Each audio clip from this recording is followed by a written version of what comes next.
Bună seara, stimați telespectatori! Vă invit la o nouă ediție a emisiunii Punctul pe I. Mă numesc Valentin Trufașu și în această seară l-avem invitat pe domnul Radu Oprea, președintele Patronatului Tinerilor Întreprinzători din România, regiunea de Sud-Est. Bună seara!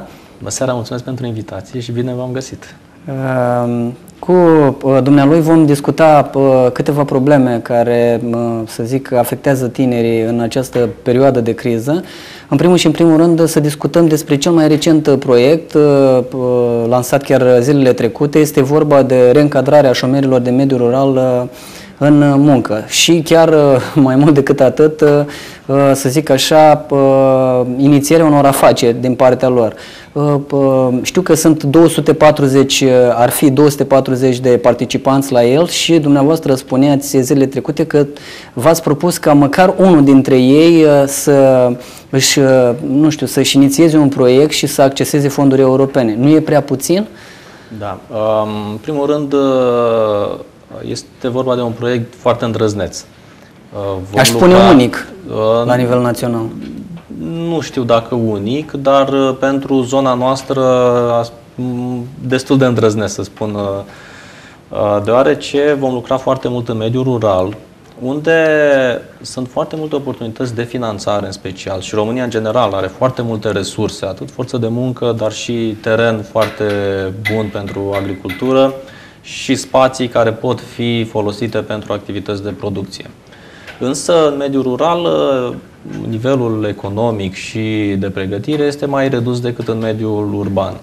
Așadar, noi dorim să mergem într-o caravană, să discutăm cu oamenii și tinerii în special de acolo, să îi pregătim, să instruim și pe urmă, după ce începem implementarea proiectului, să-i ajutăm chiar să-și deschidă o afacere. Deci le dezvoltăm puțin spiritul antreprenorial și cu ajutorul nostru și cu mentoratul nostru dorim să ajungem la cel puțin o poveste de succes care, într-adevăr, să fie folosită puțin, drept exemplu, să înțeleg. Exact. Pare un obiectiv destul de ușor de atins, însă ținând cont de condițiile actuale, sigur nu ne va fi foarte ușor, deoarece această persoană, sau poate vor fi mai multe persoane, vor trebui să învețe cum să facă un plan de afaceri, deoarece noi îi vom ajuta, dar nu le vom scrie noi efectiv planul de afaceri. Trebuie să o facă singuri. Trebuie să învețe să facă singur planul de afaceri, astfel încât la rândul lor să învețe și pe alții în satul în care respectiv. Exact. Totuși nu e prea mult, adică vorbim în multe cazuri de persoane care nu știu să scrie și să citească. Cum pot ajunge ei să acceseze fonduri europene? În cazul ăsta, aceste persoane le vom pregăti să-și găsească un loc de muncă. Deci ei ar lucra într-o eventuală fabricuță, într-un sat. Persoanele care vom descoperi că au talent de a deveni antreprenori și inițiativă și creativitate, deci măcar atâta lucru să aibă, atunci îi vom ajuta să parcurgă toți pașii de la gândirea ideii de afaceri, la scrierea proiectului, la depunere și pe urmă, foarte important, la implementare, deoarece implementarea generează foarte multe probleme și trebuie să ai pe cineva alături, mai ales la primul proiect, care să te ghideze și să te ajute cu raportările, fiind vorba de bani publici, birocrația este foarte mare și pe bună dreptate birocrația este stufoasă, deoarece este vorba de banii contribuabilului și trebuie cheltuiți cu mare grijă. Însă se poate. Se poate, noi dorim să arătăm că se poate și pe urmă să promovăm aceste povești de succes cât mai mult, astfel încât viața la țară să devină puțin mai bună. Știu că vă veți axa pe zonele din mediul rural care sunt extrem de afectate, adică cu cei mai mulți șomeri. Ați făcut așa o analiză în județul Galați sau urmează să faceți? Urmează. Primul pas va fi realizarea unei activități de cercetare și documentare. În urma acestei activități vom alege satele în care vom începe să inițiem trainingurile la început și pe urmă proiectele. Deci este vorba de un proiect care se va derula desfășura pe parcursul a 2 ani de zile și îl vom pregăti începând de la partea teoretică până la partea practică. Am înțeles. Revenind la calitatea dumneavoastră de președinte al Patronatului Tinerilor Întreprinzători, nu știu, nu e oarecum utopic să ne gândim că un tânăr ar mai putea în condițiile, cel puțin în condițiile actuale, să se mai gândească, să vină cu ideea de a-și deschide o afacere? Adică bănuiesc, care ar fi principalele piedici, obstacole în calea lui? Bănuiesc că oricum e vorba de birocrație în primul rând și de corupție, să nu mai discutăm. Da, aș dori să menționez faptul că, mai ales în perioade de criză, tinerii sunt mai predispuși de a iniția afaceri. De ce? Pentru că nu-și găsesc un loc de muncă. Sau dacă găsesc un loc de muncă, salariul este foarte mic. Și preferă să devină independenți. Exact. Nu mai au altă alternativă și se gândesc din ce în ce mai serios să-și deschidă o afacere. Și se uită, cercetează diferite oportunități de finanțare. Și în Galați noi am început să ne întâlnim cu tineri din ce în ce mai des, pe care îi ghidăm către liniile de finanțare potrivite. Așadar, perioadele de criză au și ele avantajele lor. Și să înțeleg de la dumneavoastră că, practic, această perioadă de criză ar putea lucra în favoarea tinerilor, adică i-ar determina să plece de la locuri prost plătite și să își deschidă, să-și lanseze propria afacere. Să iau o decizie chiar așa de radicală. Aș recomanda să meargă în paralel, să-și vadă de jobul lor, dar în paralel să fie puțin mai proactiv și să caute oportunități de finanțare și ideea de afacere și să-și construiască măcar planul de afaceri în perioada în care se duce la muncă în timpul liber după program. Dumneavoastră le puteți oferi consultanță, sigur, asistență? Sigur, la patronat și la partenerul nostru tradițional, Centrul de Dezvoltare Smart, le oferim consultanță și nu numai legat de finanțări, dar și legat de găsirea unui loc de muncă. Avem 5 stații de lucru unde vin tineri și își caută locuri de muncă. Dar avem și consultanți care oferă, pentru cei care doresc să-și facă proiecte, oferă informațiile de bază pentru a-i ghida, în primul rând. Urmând ca, după cum am spus, în 2 ani maxim să generăm povești de succes și ușor, ușor în Galați să ajungem să mai stimulăm puțin activitatea de producție, deoarece s-au cam închis multe fabrici. Foarte multe. Da. În ultima perioadă e vorba de 10.000 de societăți, de firme care și-au declarat falimentul din cauza acestei situații economice. Vreau să vă întreb, cam care ar fi sectoarele pe care noastră le recomandați ca tinerii să se îndrepte și să-și deschidă mici afaceri? Da, în primul rând, în mediul rural există un interes pentru mici fabricuțe. Fabricuțe de procesare, legume, fructe, fabrici de peleți, de exemplu, care sunt folosiți la încălzirea locuințelor, mai ales a caselor, croitorie, ateliere de tâmplărie. Noi avem multe idei de proiecte care se pot face într-un buget destul de mic dacă persoana are spațiu. Există inițiative de genul ăsta? Adică vin tinerii? Vin tinerii, mulți vin să caute la rândul lor idei de la noi. Deci în primul rând idei. Caută idei. O parte din ei, da. O parte din ei caută idei. Alții au deja ideea și atunci caută oportunitatea de finanțare potrivită. Și, bineînțeles, noi putem să-i ajutăm pe toți folosindu-ne și de partenerii care avem la București. Prin intermediul patronatului avem o deschidere foarte bună la nivel central și aflăm ultimele noutăți și suntem ținuți la curent cu tot ce se întâmplă.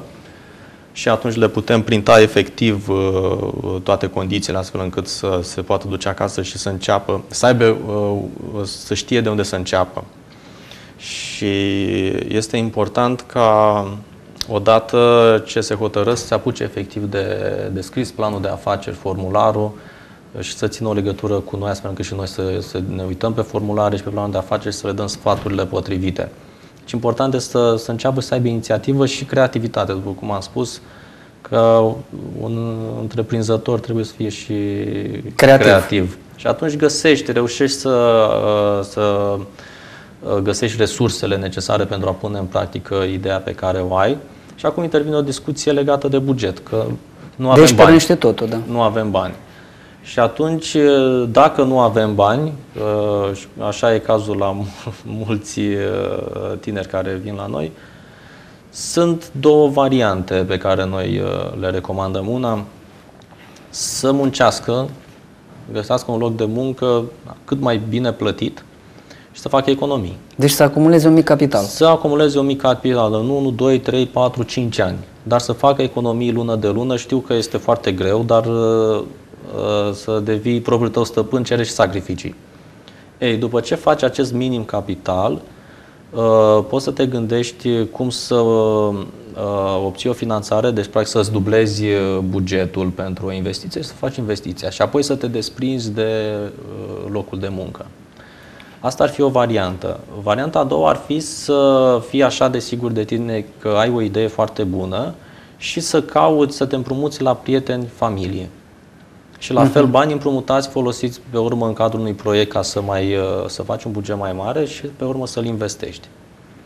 Ultima variantă pe care noi nu prea o recomandăm, mai ales tinerilor la început de drum, ar fi să lucreze cu o bancă. Și este complicat aici, deoarece nu prea ești eligibil să lucrezi cu o bancă dacă nu ai bani, nu ai garanții. Ceea ce e cazul la majoritatea tinerilor. Exact. Și dacă, să spunem că ai un apartament sau te ajută cineva să poți să pui o ipotecă pe un apartament, atunci riscurile sunt foarte mari. Pe lângă comisioanele care se plătesc și taxe la notar, riscul și stresul că afacerea poate să nu meargă, poate să te ducă la probleme foarte, foarte mari până la pierderea locuinței, Doamne ferește. Am înțeles. Care este procentul? Tinerii spuneați că vin la noastră să se informeze, să afle idei viabile pentru afaceri. Care e procentul? Sunt mai mulți tineri care vin să întrebe decât cei care efectiv își implementează, adică ajung să-și implementeze o afacere? Adică mulți dintre cei care vin renunță sau ajung efectiv să-și și finalizeze un proiect de acest gen? Da, noi suntem înființați de un an jumate. În perioada asta am mărit numărul de membri, oferindu-le acces la persoane de încredere, tineri cu afaceri serioși. Acum, anul acesta se vor da foarte mulți bani pentru proiecte și anul viitor la fel. Și cei care până acum, care majoritatea doar s-au informat mai mult, vor trebui să iau o decizie destul de repede și să înceapă să lucreze la proiect. Să pună în practică. A fost mai mult o perioadă de tatonare, aș spune eu, perioadă care într-o lună, două va trebui să se termine. Fie te hotărăști să te apuci, fie să intri în horă, fie renunți. Din păcate, noi ne confruntăm și cu o problemă legată de lipsa de consultanți sau alți consultanți care au cerut bani pentru realizarea unor proiecte, proiectele nu s-au finanțat, că niciun consultant nu poate să-ți garanteze că se va obține finanțarea și atunci posibilul beneficiar nu a plătit degeaba niște bani și nu a mai văzut rezultate. Și atunci noi încercăm să evităm acest lucru, necerându-le bani decât la succes. Tocmai pentru a crește încrederea. Deci, în eventualitatea în care afacerea respectivă se dovedește viabilă. Doar atunci. Deci doar când se semnează contractul de finanțare, pe urmă cerem și noi bani de consultanță. Nu înainte. Pentru că are bani să plătească, da, clar. Atunci ai o garanție că proiectul se va realiza. Dar și aici există o problemă și noi le spunem tinerilor care ne întâlnim. Este bine atunci când faci un proiect să te întinzi cât ți-e plapuma. Dacă tu ai 50.000 de euro, să spunem, și vezi că tu poți să ceri 200.000 de euro, mulți au tendința să se ducă să ceară cât mai mulți bani și pe urmă sunt puși în fața faptului că trebuie să lucreze cu o bancă și văd că banul obțin creditul, e foarte greu și renunță la implementarea proiectului și atunci își pun piedică singuri. Exact. Practic. Deci de la început trebuie să știi cât de mult poți tu investi și cât de mult bani poți folosi pentru a susține investiția, ținând cont că de obicei întâi faci cheltuieli și pe urmă ele sunt rambursate. Dacă urmărești pașii care trebuie și documentele le faci în regulă și faci licitație sau cerere de ofertă, exact cum îți spune finanțatorul. Și atunci noi încercăm să-i mai strunim puțin pe unii și să nu facă proiecte foarte mari peste puterile lor. Să nu se hazardeze, practic, da. Exact, pentru că nu mai pot să implementeze proiectul. Eu am simțit asta pe pielea mea, proiect personal, care l-am dus până la capăt, dar dacă mă mai întindeam, să spun, pentru 5.000 de euro, nu reușeam să-l implementez. Nu ați fi avut acoperire. Nu aș mai fi avut resursele necesare pentru a implementa proiectul. Schimbând puțin registru, a existat acea propunere a președintelui României, Traian Băsescu, de a avea consilieri de stat din rândul tinerilor, evident foarte bine pregătiți. Practic și dumneavoastră v-ați fi încadrat acolo, dar știu că ați refuzat o asemenea variantă și chiar ați criticat-o și aș dori să ne detaliați puțin motivele pentru care ați făcut acest lucru. Da, acest lucru s-a întâmplat când președintele a participat la gala Ligii Studenților Români în străinătate, unde a făcut o invitație publică pentru 3 tineri care au studiat în străinătate pe care să-i angajeze pe posturi de consilier de stat, fără concurs, pur și simplu pentru că aveau studii în străinătate. Sunt 2 probleme în această situație. 1. Sunt studenți români, absolvenți foarte buni, care nu au studiat în străinătate, au studiat la noi în țară și ar fi cel puțin la fel de îndreptățiți să obțină un astfel de job ca și cei care au studiat în străinătate. Deci ți s-a părut puțin discriminatorie din acest punct de vedere? Puțin discriminatorie propunerea. Pe urmă, sunt cazuri cum ar fi cel al bursei speciale Guvernul României, prin care s-au format pe banii contribuabililor români aproximativ 150 de tineri, s-au investit vreo 5 milioane de euro pe educația lor. Ei s-au întors în țară, unii, alții nu s-au mai întors deloc și niciunul nu a fost angajat pe funcție de conducere în administrația publică românească așa cum ar fi trebuit. Deci, practic, banii au fost irosiți. Dintr-un punct de vedere, da, prin faptul că ei nu au mai intrat în sistem și eu mă aflu printre acești tineri. Neintrând în sistem, desigur, noi nu am mai putut să ne punem în practică ideile și experiența dobândită în străinătate. Și atunci, după 3-4 ani aproape, vine președintele și invită 3 tineri să devină consilieri de stat, când de 3-4 ani noi ne chinuim, da, și chiar unii au dat și statul în judecată pentru că nu au intrat în sistem pe funcții de conducere așa cum trebuia. Așadar, nu-mi dau seama de ce a făcut propunerea așa târziu, fie se apropie campania electorală, fie se afla într-un anturaj mai tineresc, mai plin de tineri cu studii în străinătate, s-a gândit că ar da bine o astfel de propunere. Însă eu am criticat-o la început, mi se pare prea târziu și puțin discriminatorie. Înțeles. Apropo de studiile în străinătate, ai fost în Statele Unite, știu că și anul acesta te vei întoarce acolo. De ce anume ai ales să revii în România? Adică ești un exemplu pozitiv din acest punct de vedere, dar aș dori să ne explici care au fost motivele care au stat la baza deciziei tale. Da, în primul rând este vorba de a fi cetățean. În România ai mai multe oportunități ca și cetățean român decât în SUA ca și cetățean român. Ești printre puțini care... Și te rog să-mi explici cum ai ajuns la concluzia asta. Da, eu oricum de mult vreau să studiez în Statele Unite, niciodată n-am avut bani. La un moment dat am luat bursa și am plecat la studii acolo, am stat 2 ani, am și lucrat. M-am simțit excelent, dar m-am întors, pe de o parte, pentru că așa era contractul, trebuia să mă întorc. Pe de altă parte, nu eram eligibil și nu aveam aceleași oportunități ca și ceilalți colegi de-a mei americani, deoarece nu eram cetățean.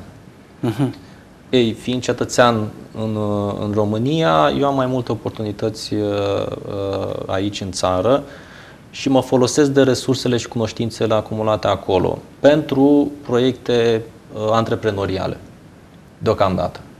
Deci fie că este vorba de o afacere nouă sau de un proiect gen cel lansat acum câteva zile, ele se încadrează în antreprenoriat de afaceri și social. Dar dacă ai fi avut de ales, ai fi rămas acolo? Dacă aș fi avut de ales și aș fi putut lucra în aceleași condiții ca și americanii, cred că da. Da, aș fi rămas. Altfel, să o luăm și invers. Un american are mai puține oportunități la noi în țară, nefiind eligibil, de exemplu, să lucreze în anumite locuri, decât cu eforturi foarte mari din partea posibilului angajator, ca în America. Așa și eu aș fi putut rămâne acolo dacă o firmă ar fi plătit foarte multe taxe pentru mine. Deja era criză de mult Am înțeles. acolo. Însă eu mereu am zis că noi avem foarte multe oportunități legate de finanțările europene care trebuie fructificate. Și atunci, dacă nu le fructificăm, zic, persoane ca mine, mai educate sau mai puțin educate, cu spirit antreprenorial, atunci cam greu să luăm aceste finanțări care generează activități de producție, locuri noi de muncă și ușor, ușor, pe termen lung, se poate ridica nivelul de trai. Plus că ai toată familia în țară, prieteni, zic, să faci imediat prieteni și în America sau în alte țări, dar familia iarăși contează foarte mult în decizia de a rămâne sau nu. Am înțeles. Dacă ar fi așa să faci un top 3 al principalelor dificultăți cu care se confruntă un tânăr întreprinzător în România, care ar fi acela? Da, în primul rând, nu încep cu banii. Banii ar fi pe locul 2. Primul rând aș începe cu educația. Deci educația antreprenorială ar trebui să înceapă din școala generală. La ce te referi concret? Să înveți, să ai efectiv cursul sau la ora de dirigenție, să stimulezi elevul, să-l faci să gândească la afaceri mici, să facă niște origami sau deci să stimulezi creativitatea, practic. Să vândă pe urmă, ba online, ba la colegii, deci să stimulezi creativitatea și spiritul de antreprenorial inițiativă, și spiritul de inițiativă, exact. Și ar trebui din școala generală să educăm elevii în spiritul acesta antreprenorial. Nu mai zic de liceu, nu mai zic de facultate și nu mai zic de ONG-urile care ar trebui să fie din ce în ce mai multe și să promoveze din ce în ce mai mult spiritul antreprenorial. Pe de altă parte, nici antreprenorii cu experiență nu au timp să-și dedice să se ducă prin școli, să participe la anumite programe. Și atunci intervine patronatul, că ăsta este iar un motiv pentru care am înființat acest patronat, să oferim activități de mentorat tinerilor, care, desigur, vor să-și facă o afacere. Pe locul 2 spuneai că sunt banii. Banii, desigur, banii constituie o problemă foarte mare, dar totuși creativitatea antreprenorului este o resursă mai de preț decât banii. Deci, practic, chiar dacă anumite persoane au bani, nu știu ce să facă cu ei sau îi gestionează prost. Gândiți-vă că mai sunt persoane care câștigă la loto și într-un an, 2 nu mai au nimic.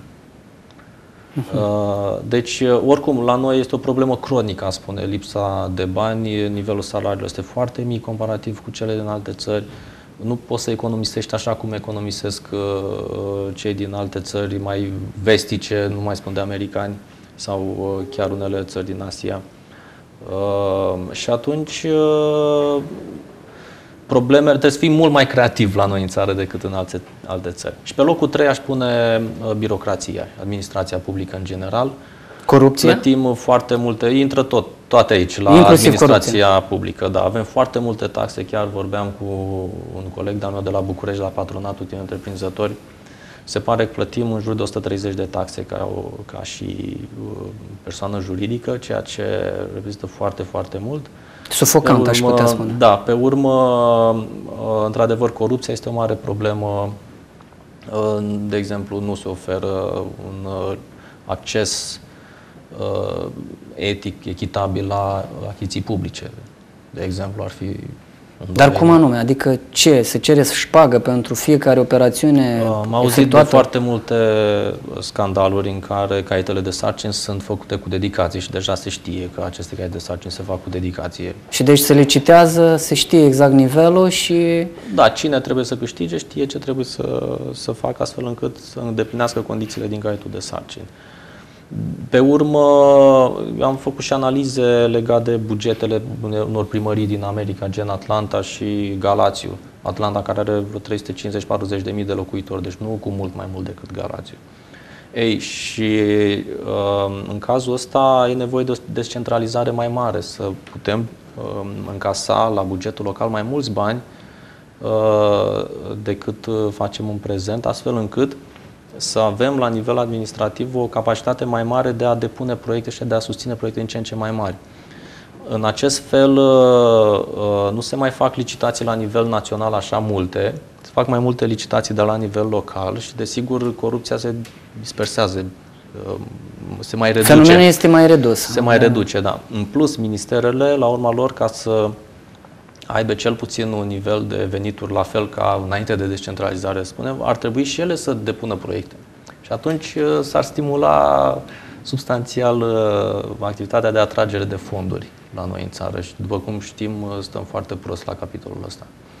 Da, îți mulțumesc foarte mult pentru participarea din această seară și sper să mai vii la noi în emisiune. Cu mare plăcere. Aceasta a fost emisiunea din această seară, stimați telespectatori. Vă invit la o nouă ediție a emisiunii Punctul pe I, luni, începând cu ora 17. Vă invit acum să rămâneți alături de noi. Urmează știrile Vox TV, prezentate de colega mea, Lucia Brătuleanu. O seară bună vă doresc. La revedere!